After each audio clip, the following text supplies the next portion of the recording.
that God had done. It was our Saturday night service, and I walked from where I was backstage to sit. I sit up front during our worship services back in that old building, and I came to sit up, and as I was going to sit down in my seat, this kind of heavy-set young man in his 20s kind of came up and startled me and just hugged me, front hugged me. It's Texas, but that's still not okay, all right? And front hugged me. I tried to go side. He rolled on me. It's a sweet technique, and then I was just there. There was nothing I could do, so I just petted him. And here's what he said to me. I mean, he pushed me back, and then it didn't make a lot of sense, but he started, like, in a 30-second span giving me his testimony. I used to be homeless, but God's done a real work in my life. Just love you so much. Thank you so much for how God's worked in you and used you in my life. And by the way, I brought a witch with me tonight. She didn't know I was bringing her here, and she is pissed. And so I just wanted you to know in case something happened. And then he smiled and walked away from me. And so I sit down on the front row, and I'm just going, in case something happens. What does that mean? And so I really start to pray because I'm pretty quick-witted when it comes to what the Bible says and what the gospel is and what, like, I'm good at that. I know that. If you want to talk history, you want to talk philosophy, you want to go apologetics, I've got some skills in those areas. But if this thing goes Harry Potter, right, if we go Blair Witch, I'm in a lot of trouble. Like, I don't have a lot of experience there, and so I'm just going to be trying stuff. And I'm going to be trying it in front of 800, 900 people. And so I just prayed, okay, Lord, if this thing goes bad, then just give me the authority that the scriptures say I have in your name, and I'll rebuke that witch on out of here. And so that's kind of how I'm praying. I'm nervous. I'm starting to sweat a little. And if you're from Mars Hill, Mark does that all the time, but I don't sweat a lot. And so ultimately, the screen goes up, and there are two ladies in the water. And the lady, Karen, who's giving her testimony that night before she gets baptized, starts her baptism with this testimony. I just want you to know that for the last 15 to 20 years, I've been actively involved in the occult. And I want to tell you why Jesus is better than and greater than all that I walked in the occult. And so then, I got to apologize. I got to repent of that. I knew you had it. I was just kidding. I wasn't worried, And then the next guy got in, and it was such a kind of 2000, and I think it was 2007, 2008 kind of testimony where there were a lot of words used that don't really fit together. He was an atheistic Buddhist who struggled with alcoholism and was a bit of a sex addict. And so he gives his testimony. And so, like, if you're going sensational, you want sensational testimonies, it doesn't get much better than I was a witch for 20 years, and then I was a atheistic Buddhist alcohol sex addict in your waters, all right? I mean, that's in the evangelical world, that's varsity stuff, all right? That is, all right, God's at work here. And really, I was really proud of our church for engaging at that level, because really the testimonies of these two people were that at their work or at the gym, they were engaged by people who loved Jesus Christ, and they just started to walk with them and had them into their home and began to share their lives with them. And nobody said, I was taking a leak and there was a track on the urinal and that's how I got here, all right? It was that someone engaged me, someone invited me into their home. So follow me. Someone in the Bible Belt invited some 20-year veteran of witchcraft, some goth 38-year-old, into their home and shared a meal and opened a bottle of wine and poured out their lives to serve and to share with them the hope that they had found in Jesus Christ. And so I sat there and I just marveled at the Spirit's work in our people and in the people that God had asked me to lead. And then the next guy got in the water, and really almost the rest of the weekend, the testimonies were all kind of the same, and they were disconcerting to me. The testimonies were some version of the same story, and the story was, I grew up in church my whole life. I've been baptized before, but until recently, I don't think I've ever heard or understood the gospel. Now, that was about 3 or 4 weeks before my middle child was born. And so here's what was becoming evident to me. My kids were going to grow up in the church. I mean, and a little bit slow for that to kind of click in on the second kid, right? But for whatever reason, it hit me that night that my kids are going to grow up in the church. They're going to be there every weekend. They're going to watch Daddy go to it. They're going to watch Daddy work on it. That the church is going to be a part of my kids' lives in a very real, tangible, constant way. And so the idea that you could grow up in church and then be in your late 20s, early 30s and say, although I went to youth camp and although I went to vacation Bible schools and although I went to weekend retreats and although I went to church every weekend, I never heard the gospel, created in me a great deal of tension. And so what I thought immediately was, man, they heard the gospel. They just didn't hear the gospel, right? They heard it. They just didn't hear it. And so I kind of made peace with myself. Oh, no, my kids will hear the gospel. I mean, we talk about the gospel all the time. They'll be fine. And I laid in bed that night, and I don't know if this has ever happened to you if you're a believer, but the Holy Spirit was just not going to let it go. I don't know if you've experienced that where you're like, okay, I got it. This is what happened. That's what I got it. And he's like, hey, I'm trying to say something to you, dummy. And so he kind of just kept pressing on me. And so to get some peace and honestly to go to bed, I just said, I'll set up some meetings with some of these people that are saying they grew up in church and they never heard the gospel, and I'll get to the bottom of what's actually happening here. And so sure enough, the next day I had someone, I'm not organized like that, so I had someone set up meetings for me with a lot of these people that have come to our church and come to know Jesus Christ, but their background isn't so much paganism as much as it is Baptist, Methodist, Church of Christ. All right, that's what I was interested in. As much as, wow, the witch, I started actually being more intrigued by someone who got saved from church. Like that to me was the story. Because I get getting saved from voodoo. I don't quite understand getting saved from Sunday school. And so I set up these meetings, and here's what I found out. At some level, some of them had heard the gospel before and just didn't hear it. So, I asked, so you grew up in church, did you journal? Oh yeah, I journaled. Did you have a little student Bible? Oh yeah, so go back and look at what you underlined, look at what you wrote, and then come back and tell me whether or not you heard the gospel. And some of them could come back and they could say, no, I heard the gospel, I just didn't have ears to hear, so I just didn't understand it at the time. And so some of them came back and said that, but they were statistically very few. Predominantly, they came back, and here's what blew my mind, that a ton of them, hundreds of them, literally had grown up in church and had never heard the actual gospel. They had heard what I would call moralistic therapeutic deism. All right, they heard, don't do this, and if you do this, you and God are cool, but if you don't do this, then you and God's going to have some serious issues with you. And so what they had tried to do is to conform to a pattern of religion without being transformed by the Holy Spirit's power. And look right at me. That's exhausting. The first time the impossibility of that push fell on my soul, I was very young. So I didn't get saved until a little bit later in life, but when we lived in Alameda, California, right outside the Bay Area, my mother, probably because she couldn't handle me, sent me to vacation Bible school. So it wasn't missional, it was, I'm going to kill this kid if I don't get him out of the house. And so she shipped me to vacation Bible school in Alameda, Hamilton Air Force Base, a little church there. And we sang a song in vacation Bible school about how God hates liars.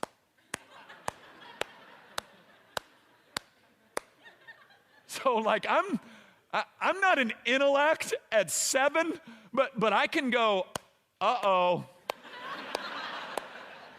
Oh no. Why are we clapping to this? Like it's like a chipper, upbeat, going to hell, let's do it, all right? I mean, just surreal. So even at 7, I could feel the weight of, if God hates liars, then him and I aren't going to be cool. And so as I began to meet with these young men and young women, something became very, very clear. there was a lot of confusion about what the gospel is and what the gospel isn't, and who Jesus is and what he came for and what this thing is all about. Because for whatever reason, a majority of them thought it was about sex and beer and rated R movies. And it was about this list of things that they had better be doing. And so here's what happened to so many of them. Either they had a bent towards license, they had a iniquity that led them into that party scene or debauchery, and so they would try with all their might to be good, only to fall short. And so they got into this crazy cycle of, and I'm talking purely church folk now, they got into this cycle of going to church, getting all excited about Jesus and doing really well for a couple of weeks. You know, I'm never going to get drunk again. I'm not going to have sex with anybody before marriage. I'm not going to see Terminator 2. It's rated R. We only watch rated R movies that are about Jesus being crucified. That's Christian Creed. All right? I'm not going to. And what they would do is they would do great for a week, 2 weeks, 6 weeks, 8 weeks. And then there'd be this little kink in the armor. There'd be this little crack. There'd be, I'll go with you. I just won't drink. And then the next weekend, I'll go, but I'll just have a drink. And then before you know it, they're in the back of an El Camino on their way to Mexico with a new tattoo. And so obviously God can't love me. And since I don't understand the gospel, I can't run to him. So let me run from him. And so a lot of them were stuck in this. And then there was this whole other group that just had made moral purity such the focus of their lives that they had become kind of self-righteous, impossible people to be around. I don't know if you've had the joy of meeting those. And so what began to happen to me in Dallas, Texas, a city that Christianity today called in 1998 the center of the evangelical world, what became clear to me is the mission that God had put me in the middle of in Dallas, Texas, and then he saw fit to expand that, was to proclaim the gospel to people who already thought they knew the gospel in the hopes that they might actually hear the gospel. And so that's all we're going to do with our time together tonight. So let's go. Colossians chapter 1. We're going to pick it up in verse 13. The gospel is far bigger than most people really let their minds and hearts set on, and I think you'll see that in our time together tonight. Colossians chapter 1, starting in verse 13. He being capitalized there, Jesus has delivered us from the domain of darkness and transferred us to the kingdom of his beloved Son, in whom we have redemption, the forgiveness of sins. Now, I want to walk you through some things here that are very important. He has delivered us, all right? You have been delivered. You are passive, not active. Are you tracking with me? You didn't deliver yourself. You didn't pull yourself up by your bootstraps. You didn't make much of yourself. You didn't clean yourself up. You were delivered. You were redeemed. You were transferred. You are the passive, not the active agent. There is one who gets glory, and check this, it's not you. Now, let me explain this kind of moving you out of the kingdom of darkness and into the kingdom of his beloved Son. I think what we're prone to do, especially if you've got any kind of interaction with church, is we want to make the kingdom of darkness kind of movies around Halloween. You know, the kingdom of darkness is kind of debauchery and depravity and all sorts of licentiousness. It's sexual deviance. It is drugs and alcohol. And we make that kingdom of darkness. But biblically, kingdom of darkness goes well beyond that. Kingdom of darkness is anything you substitute as your God instead of Jesus, the light of the world. And so for some people, let me tell you what I've learned and what I think is important for you. Some of you are in the kingdom of darkness right now because you think ultimately that you can get to fullness of life and you can get to fullness of joy your own way. So you'll make the rules, you'll define what's right and wrong. Nobody's going to tell you what to do. Nobody's going to put any rules on you, lay down any track for you. You know better than anybody else. I mean, come on, you're like 23, 26, 30. Who could tell you? I mean, surely this stuff is old school, out of touch. Surely this is short OP shorts, those corduroy ones, and the pump up high top. Surely that's what this is.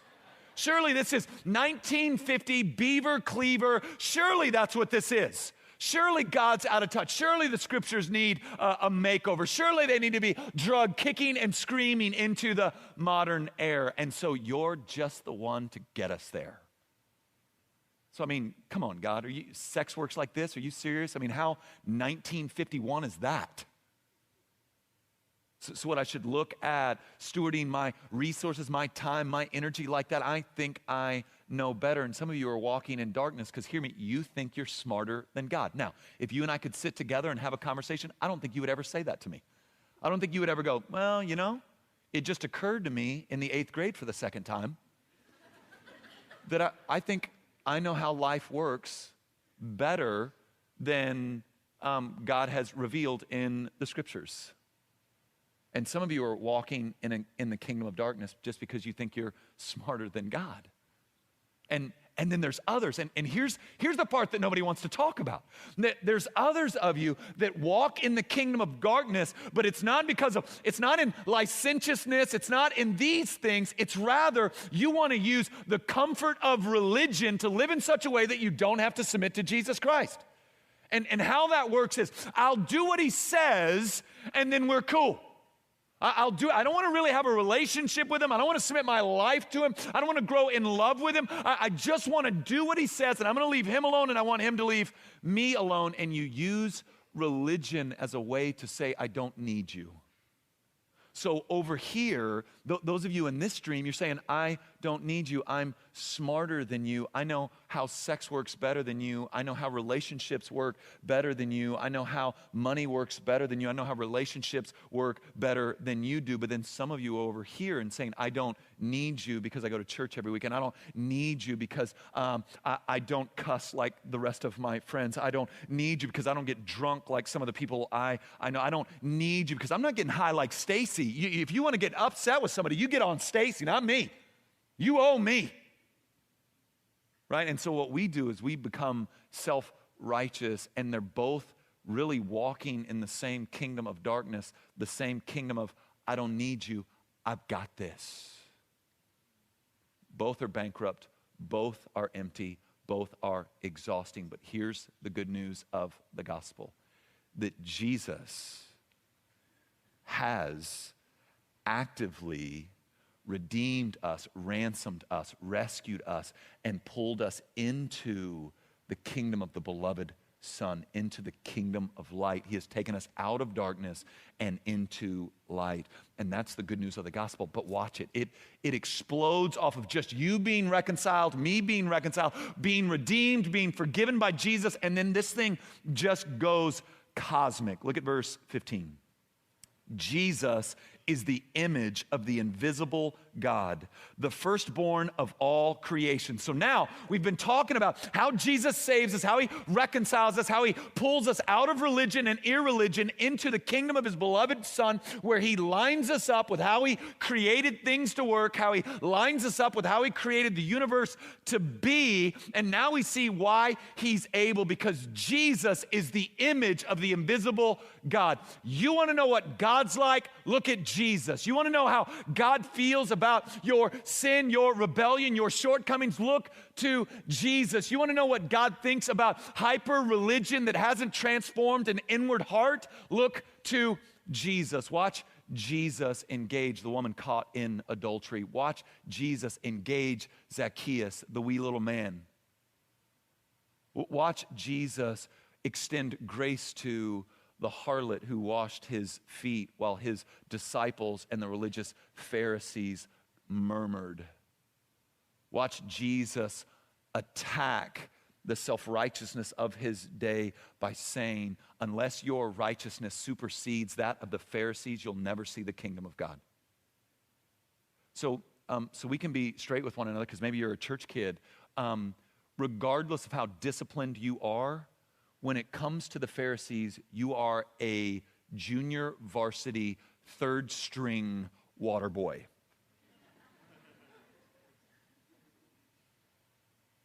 That's not true, Matt. I've memorized many verses. Okay. It's not true, Matt. I have kept myself pure. Okay.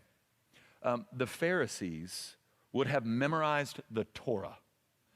Genesis, Exodus, Leviticus, Numbers, Deuteronomy. Can we be straight with one another? How many of us have actually even made it through Numbers? Like, a lot of us have started well-intentioned. We know it's inerrant. We know it's the Word of God. So we start digging around in Numbers, and about chapter 16, we're like, forget it, 1 John. Right? But they didn't just read it. They had it memorized. They had a level of cleanliness that makes any of our moral positioning look sad. And Jesus says, unless your righteousness supersedes that righteousness, you'll never see the kingdom. That kingdom of the beloved Son, you're never going to see that kingdom.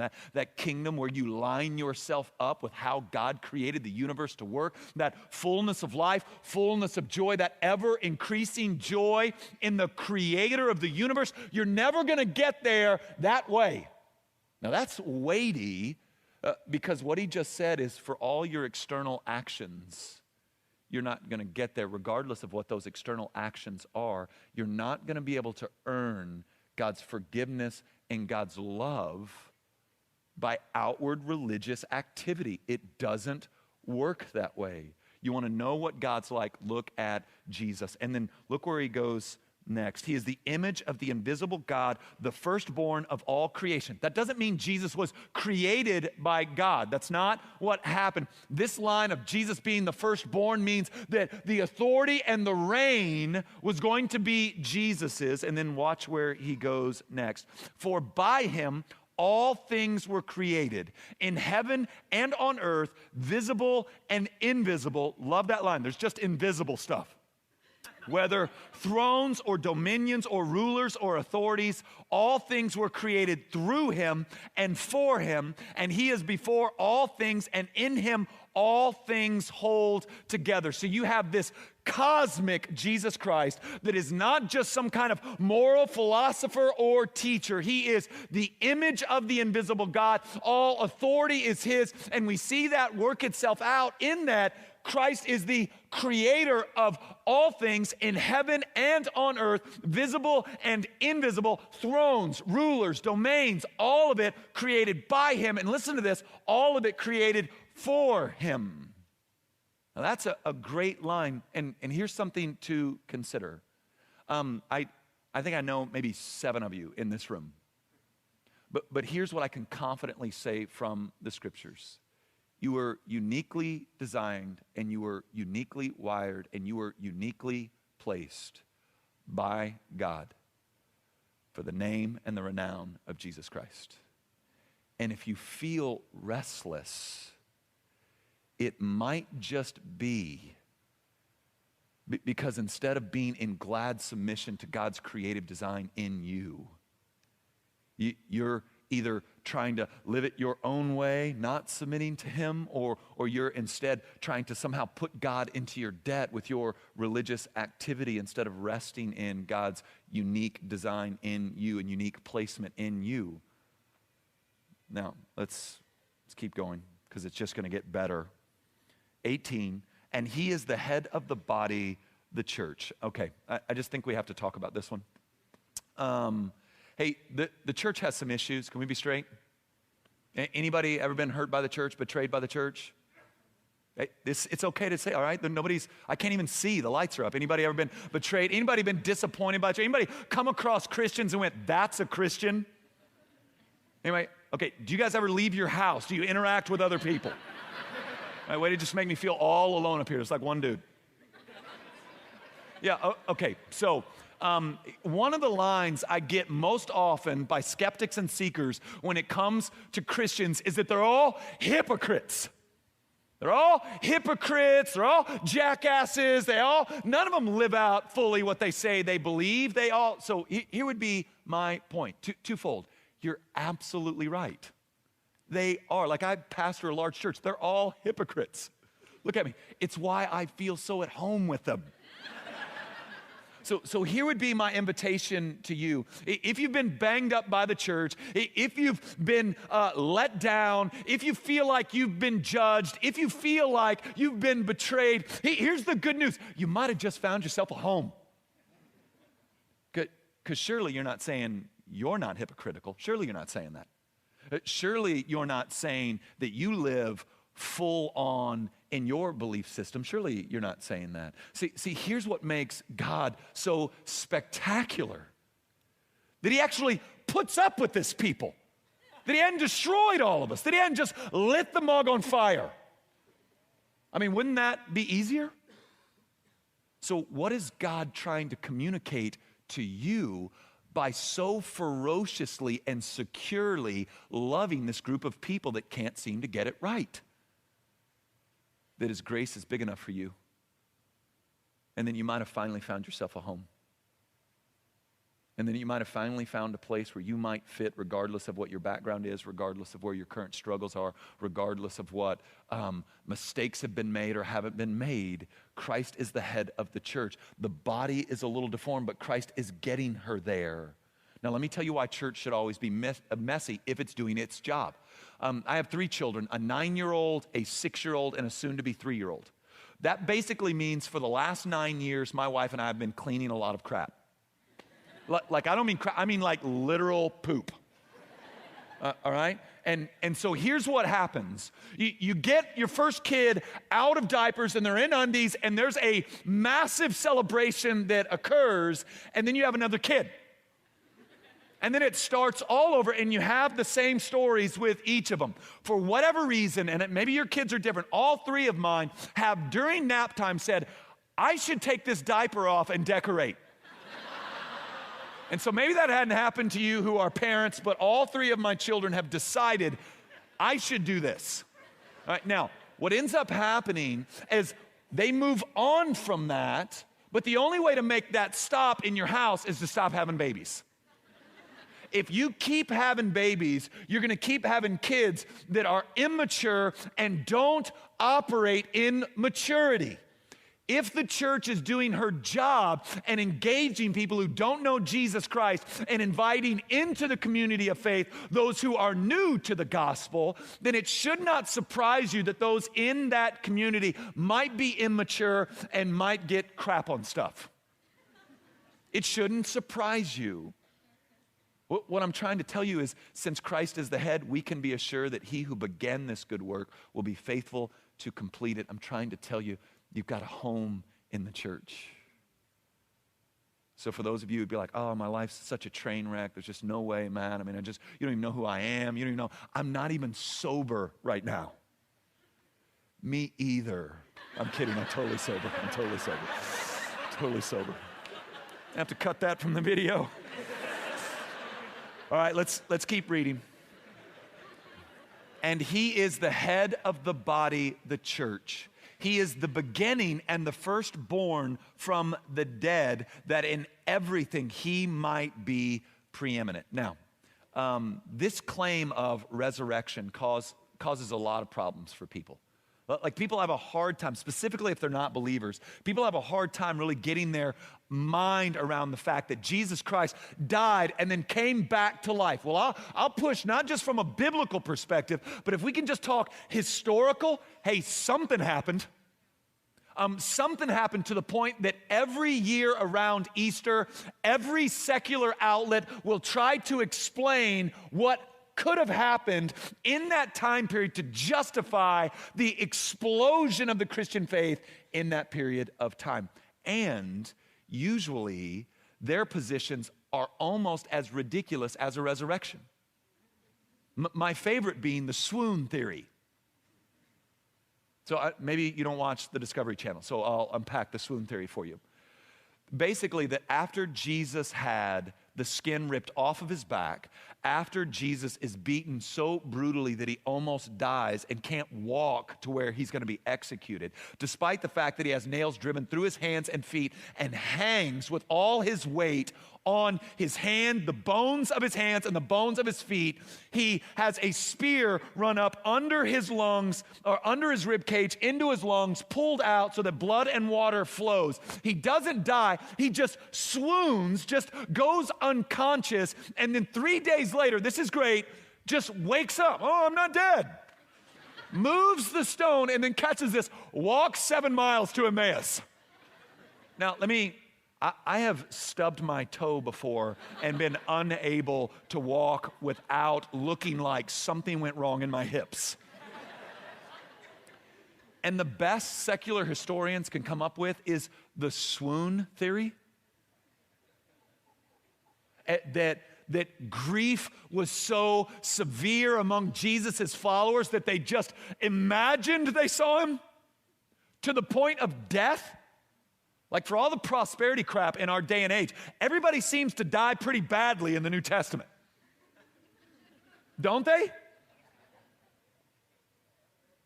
Peter didn't get a house on the Italian Riviera. He got crucified upside down. John got boiled alive and didn't die, so they freaked him out, so they exiled him to Patmos. You want to keep going? It doesn't get a lot better. James, the brother of Jesus, is thrown off the Temple Mount lands, breaks his legs. They order him to recant. He still won't recant. He begins to pray for him. They take a stick and mash in his face. So grief drove all that for years.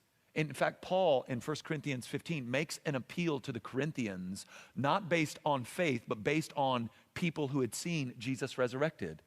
So 60 years after the resurrection, Paul's saying there were 500 people that saw him, many of whom are still alive, although some have fallen asleep. He's not making an appeal to faith, is he?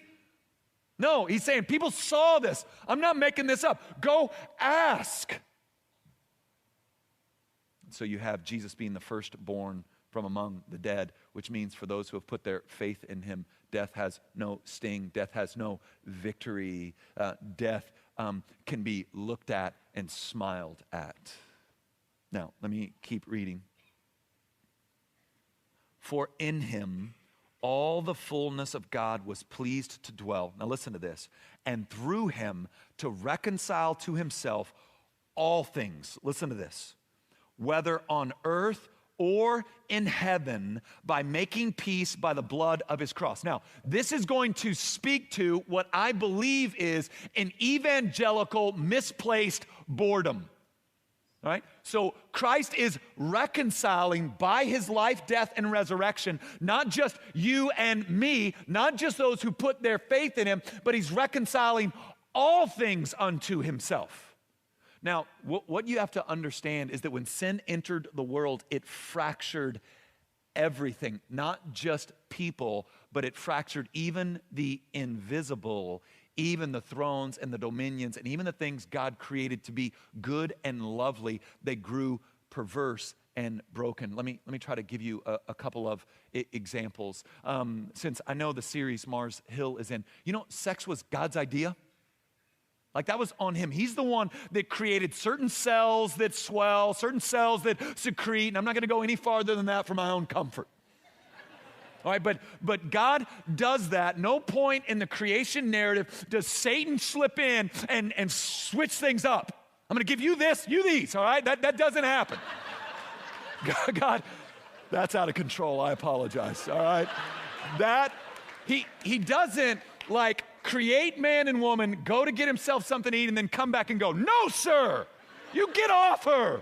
That is not what I gave you that for. That's not how it worked.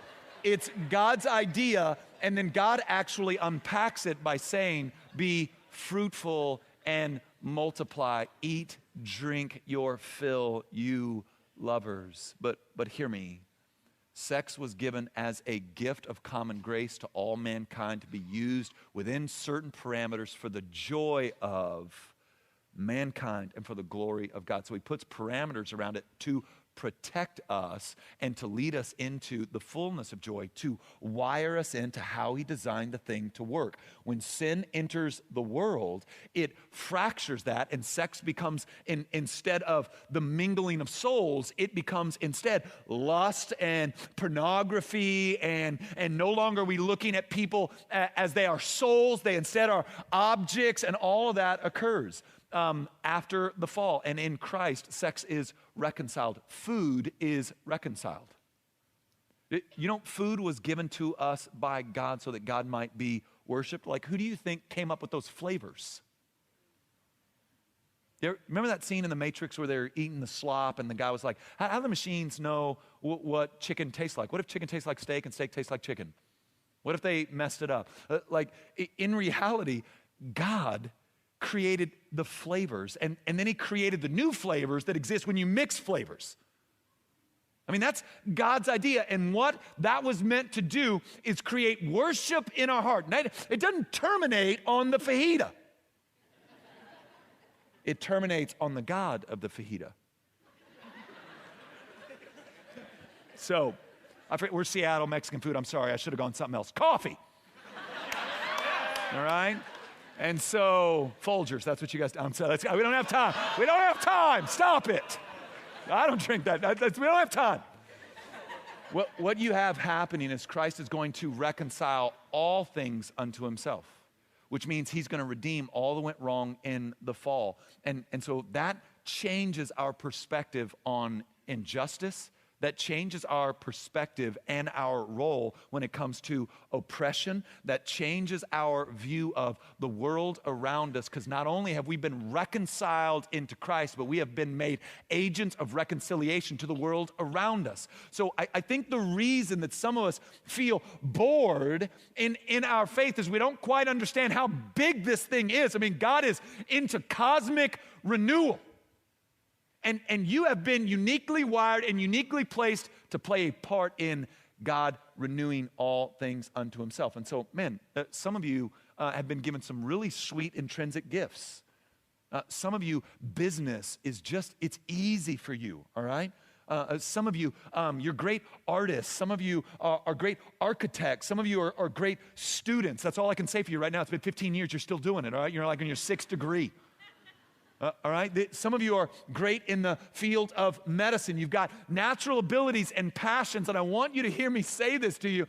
God created that in you and put that in you because he's going to use you within the domain of culture that he has placed you to redeem and reconcile all things unto himself.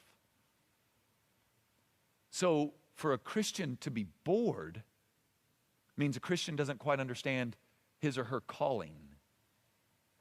Because what we learned from the scriptures, if we looked at Acts 17 and we looked at Psalm 139, is that God has uniquely wired me and uniquely placed me so that men might seek him and find him, though he is not far from any of them.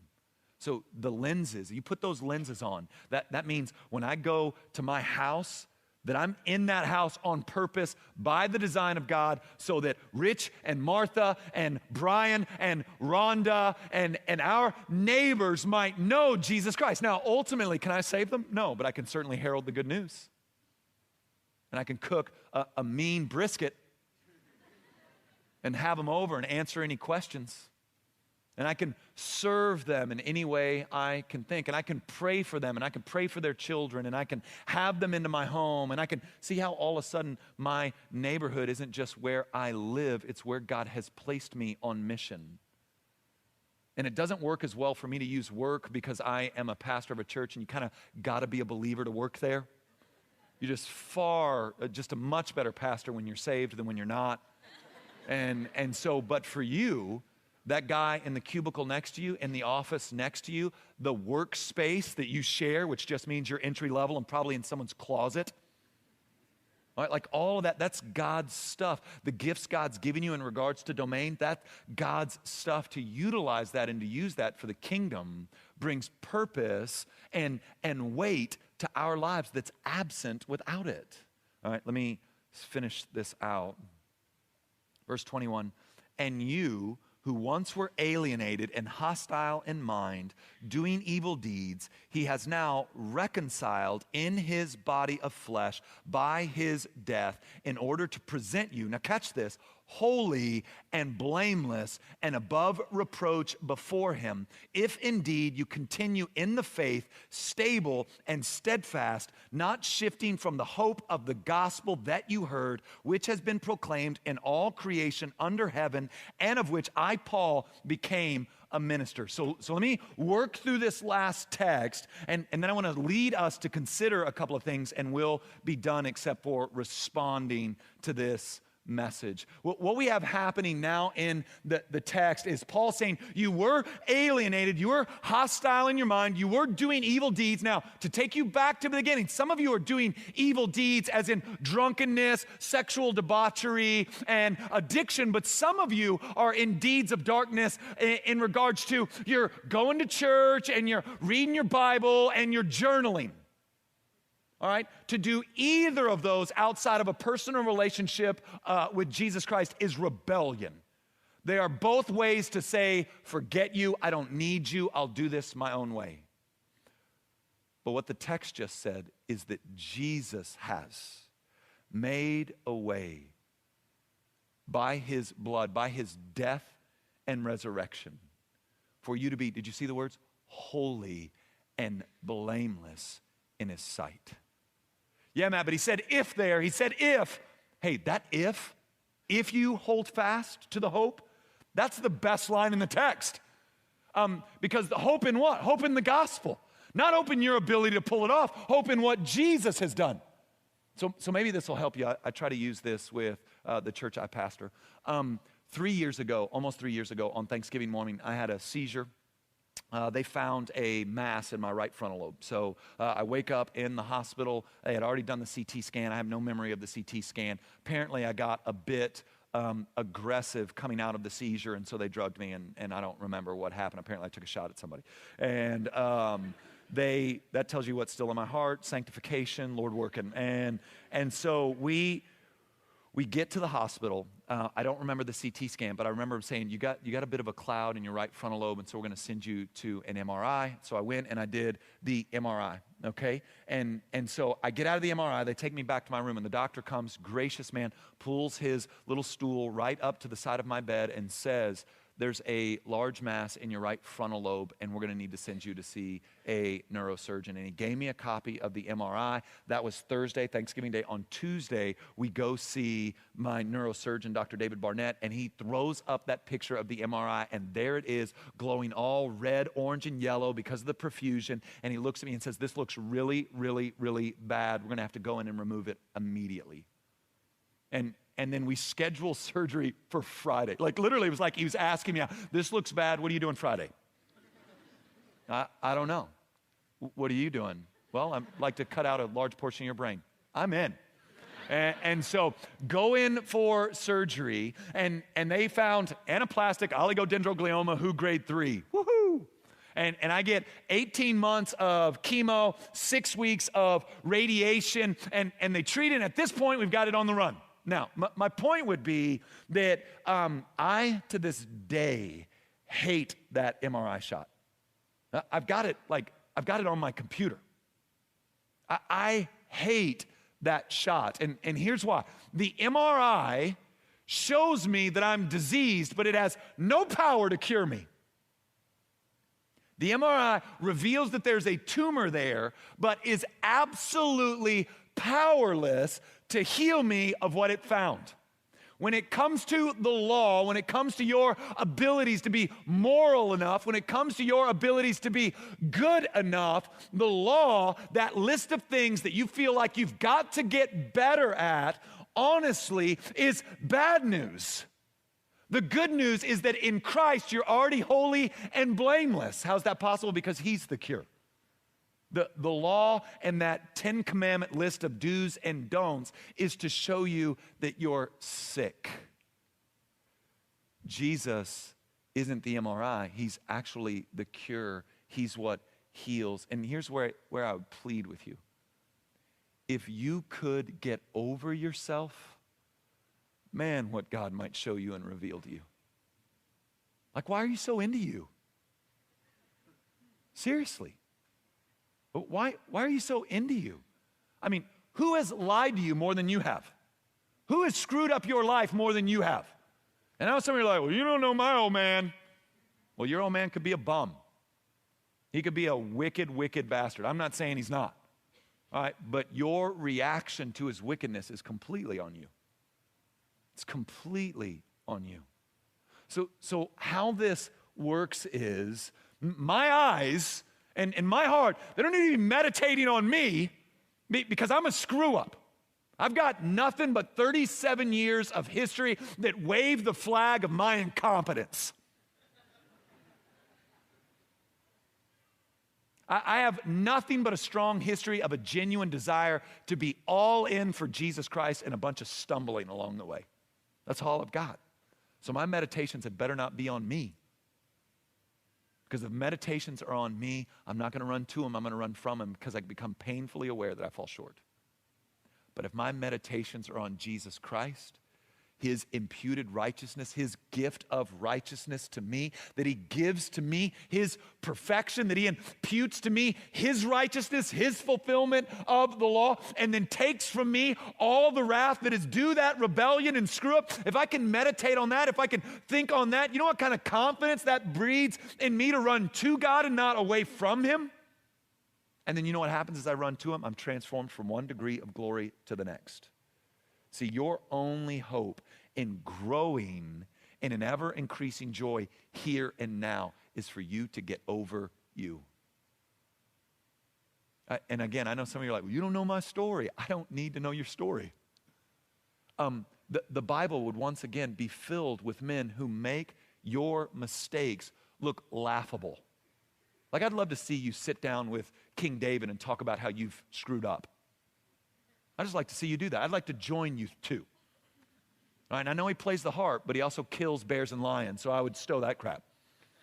How'd you learn to play the harp? All right, just rip your face off. So let's just say you wanted to go there and you were just like, well, you know what? I've slept around and I've slept around with some people that were married to other people, and you what would David's response be? Hey, did you have their spouse murdered? You didn't. You didn't have their spouse murdered? Get out of my face. All right. Call me when you've had someone killed. Sleep with their spouse and then murder them and then come talk to me. All right. But David is what? A man after God's own heart. Now, how is that possible? Because he had faith in Jesus, and we learn about that in Hebrews 11. And Jesus died on the cross as a propitiation for David's sins, so that David was considered blameless, perfect, spotless in the eyes of God, not because he was, but because Christ is. And that same offer is on the table for you. It's on the table for those of you who have played the part of David, and it's on the table for those of you who have played the part of the Pharisee. But regardless of where we're coming from, there's only one answer, and it's the person and work of Jesus Christ. And so my hope would be you'd be drawn in to the fact that Christ, the image of the invisible God, the firstborn of all creation, the one who's reconciling all things to himself, that you would put your faith in his shed blood and his righteous life and his resurrection, and you'd get over you, man. You're bad enough for there to be a cross and for there to be a hell. But Christ is gracious enough to make you holy, spotless, and blameless, despite the fact we know we're not. So I've always said you can spot who understands the gospel by what they do when they screw up. So here's a little test for you. When you blow it, when you stumble and fall, when the weight of I don't measure up, that moment when you're singing the song about how God hates liars, that moment when you're laying in bed and you realize you're off the rails. And in that moment, do you go, oh no, I've got to go clean myself up and I'll try again? Or do you go, no, I'm going to run to him? Because people who understand the gospel don't run from God when they blow it. They run to him because they know that the cross screams that God knew you were going to blow it. Doesn't that kind of make sense to you if we think about it that way? In the cross, kind of this scream across the universe that God knew we were going to blow it. I mean, that whole Jesus dying on the cross thing has implications for what God knew we were going to be. Like, you think you're surprising him? You think God kind of regrets the old, that seemed like such a good plan before I saw these morons? Now look at this. Look at that guy, just can't get off the weed. I'm taking it back for that dude, he's out. Again, these are kind of junior varsity violations next to the guys that God saved and loved in the scriptures in Jesus Christ. So consider the outcome of your ways at this point. Are you over here trying to find your own joy, trying to find your own happiness, trying to do it your way? I'm simply telling you that the way the Bible unpacks morality is not about robbing you of joy and experience, but actually trying to increase the level of joy that you're able to experience. And if you're over here, why in the world you would want to do church without Jesus is baffling to me. Like, if you don't have a relationship with Jesus, I think this whole thing is like a Saturday Night Live sketch. I think it's corny and boring, and it makes no sense if you don't love Jesus. Why you would trade intimacy for a simple book knowledge of. Look, I don't want to read a book about my wife. I want to mouth kiss her. Right? I want to look at a picture of her. I want to go out on a date with her. I want to look in her face. I want to get to know her heart, right? I don't want to study her, or I don't want to study about her. I want to be with her. Why in the world you would exchange intimacy with the God of the universe for just learning about him seems a bit Facebook stalkerish, doesn't it? So here's the good news. How about we cash it in tonight? How about we cash it in? Now, how about we cash in our pursuit of joy that, by the way, isn't working? And how about we cash in I'm going to do all these things so that God will love me? How about we cash all that nonsense in and put our hope in this fact? Hear me. God delights in you. Because you're awesome? No. Because he's awesome. And the Bible tells us that when God looks at you, if you have submitted your life to Jesus Christ, you're clean, you're spotless, you're blameless, you are beyond reproach. The Bible would go so far as to say no one can bring an accusation against you. That's spectacular. And that's the offer on the table for those of you who would hear and receive and submit your life to Jesus Christ. So let's pray a bit. Why don't you bow your head and close your eyes? Some of the guys from the band are going to come up real quick, and I just want to ask a couple of questions while they're coming out to do that, just to try to maybe get you to see what's in your heart right now and maybe where you are in all of this. And it's been my experience that people who don't fully understand the gospel, who tend to be church folk, they're usually caught in patterns of secret sin. And what I mean by that is they have a behavior or some sort of draw, some sort of iniquity in their life that they hate and they want to stop doing, but they don't seem able to get away from it. They don't seem to be able to get freedom from it. And so what they end up doing is that they white knuckle their behavior, and they come to something like this and they get all amped up and they make this promise to God, I'm not going to do that anymore. I'm not going to fall back into that. And then depending on your discipline and whether or not you're type A or not, you'll do well for a while, but eventually it'll get a hold of you, eventually it'll grab you, and eventually you'll fall back into your sin. How about tonight we not confess that we'll do better, but how about tonight we confess that we need Jesus? And how about tonight we rest in the reality that Jesus knows already and still went to the cross? How about we rest in God's affection and delight in us despite us made available in Jesus Christ?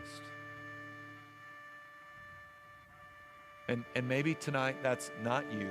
Maybe tonight you were invited by a friend into this thing. You weren't even sure what